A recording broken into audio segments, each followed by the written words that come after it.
What up, gang? It's your main man Eddie from EM Performance, and we are building the boss. And I got a couple of people that requested valve train setup, setting the lash, push rod length, and things like that. It's kind of a scary area for a lot of us, but practice makes perfect. You know, when you're building the engine. I actually really enjoyed doing the valve train. You know, I could have had my builder just slap it all together, but this is something I like to kind of do myself.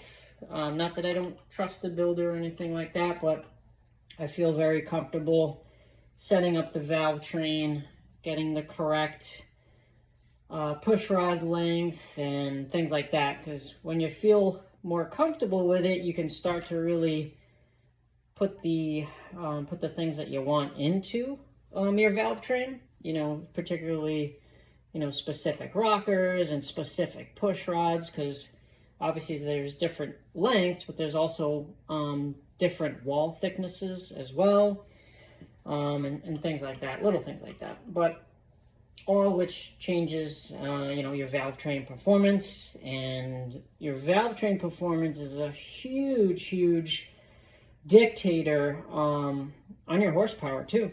For example, if you have too short of a rod, too long of a push rod, it's really going to offset, you know, where your rocker sits and how it pushes the valve open, whether the valve is not open enough, or, you know, hanging, or whatever the case may be. So just important stuff. So not going to try to make this video too long, but try to get to the important stuff, the stuff that people want to know.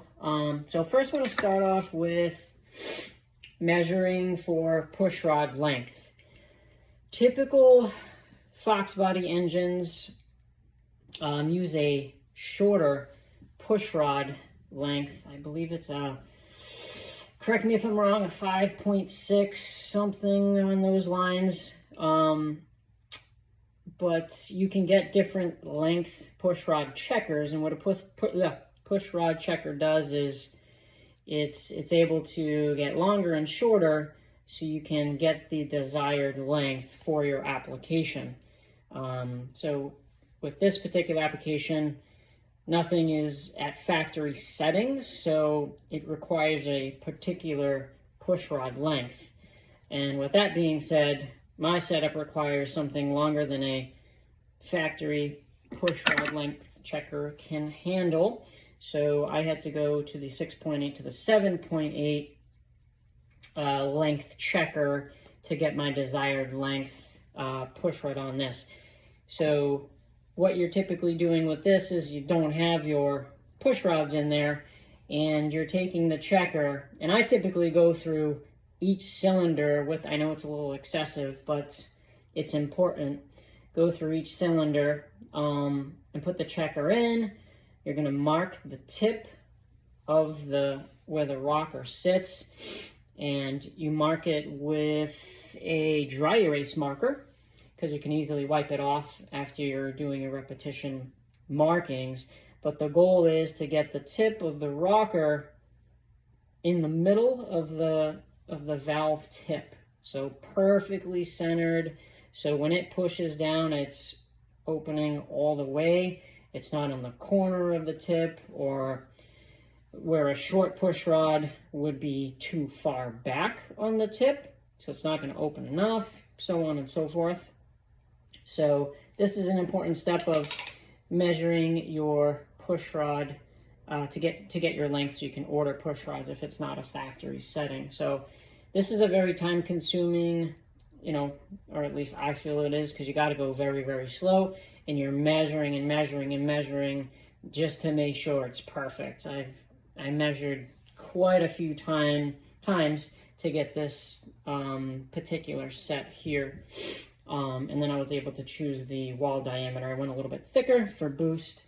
But that's your push rod length checker. The other thing people had asked about is setting a lash. So when you're setting lash, you're going to need a couple of tools. You can get these two pieces here, actually on Amazon or online. This is just an Allen tool. It's a 7/32, so it fits my application.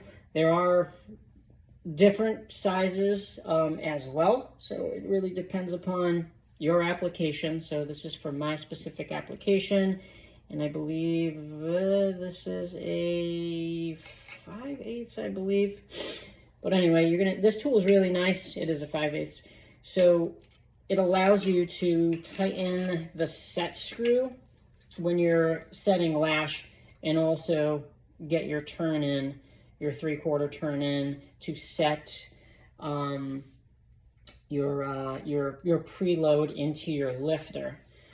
So what preload is in the lifter, it's just the amount of initial pressure that's going to go into the push rod. So it's the initial pressure, because when a push rod goes in to the lifter, it can go in just very slightly, so it's not kind of hanging in there loosely. So it just goes in just a little bit. Again, different applications are going to require different amounts of lash, so you got to look at your own specific applications for that. But I'll kind of just show you this specific one here. But what you want to do is you want to go in the process of your firing order when you're setting your lash. So whatever your specific firing order is, you want to set your lash. So you're turning your motor. You don't want to have your rockers up or down, or open or close, if you will. So you want to have them obviously completely flat, then you can work on each cylinder. So for example, this back cylinder here is flat. For example, I'm going to crack it open just so you guys can see how it all works. And we're going to loosen the set screw as well. So set screws pulled back, and now this is free here. So when you're setting your lash, you can either go down into the valley and put your finger on the push rod, but all you're doing is just turning it ever so slightly, just like that.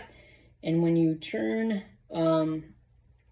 the set screw at the top of the rocker here, you're looking for the drag, or the initial resistance. So as soon as you feel that drag, you're stopping right there. You can literally, it's right at the point where it sits on top of the push rod, and as soon as you feel that resistance, that's where you're going to stop.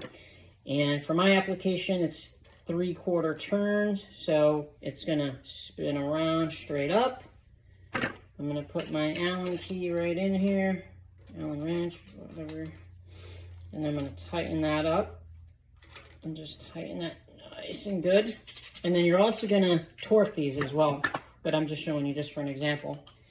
So when that's set right there, I do give the engine a couple revolutions, and you want to do that too. So as it goes through its strokes, it may require to be set one more time. So as I spun the motor around too, I had to reset cylinder 1. So you might have to do that, once or twice. So I kind of turn the motor over slowly, and I'm checking them all just to make sure none of them became loose again. But if it does, that's okay. You're just going to set the lash again, do your 3/4 turn again, and set. So take your time with this. It's something you do not want to rush. If you don't feel comfortable, I would say get someone that is experienced and have them possibly show you, so you can definitely learn. But it's not too complicated once you've done it a few times. But again, if you're unsure, definitely get someone next to you, because you don't want to mess any of this up. Because again, it can really rob you of performance and things like that. So last but not least, adjustable guide rod plates. I did make a separate video for that. The whole idea with adjustable guide rod plates is to make sure that the rocker is centered on the tip of the valve. You do not want it turned at any type of angle, inward or outward. It's got to be perfect. If it doesn't allow you to get that adjustments with the given plates, then you may want to look into getting adjustable plates, because it allows you to move the rocker in the direction to get it perfect. So that's what I had to do with this application, and pretty much every application that I've had. The adjustable plates allows you to get it perfect, and you know you're not going to get any uneven wear on the roller tip too, because if it's cocked, you can really, you can over time bend the pin inside, so you don't want to do that. When you're putting your new push rods in, I use extreme pressure lube inside, underneath where the rocker meets, where the push rod meets the rocker, then also inside the plunger. But you don't want to put too much, because you do not want to put it to cover the oiling hole in your push rod. So I really just go on the tip of it, not covering the hole. It sounds kind of weird, but just so you do have lubrications for first startup. I also put some on the valve tip too, again for first startup. But yeah, that'll do the trick. If you guys have any questions, you know, drop a message below. I'd be more than happy to help you if I can. So hope this helps. Peace.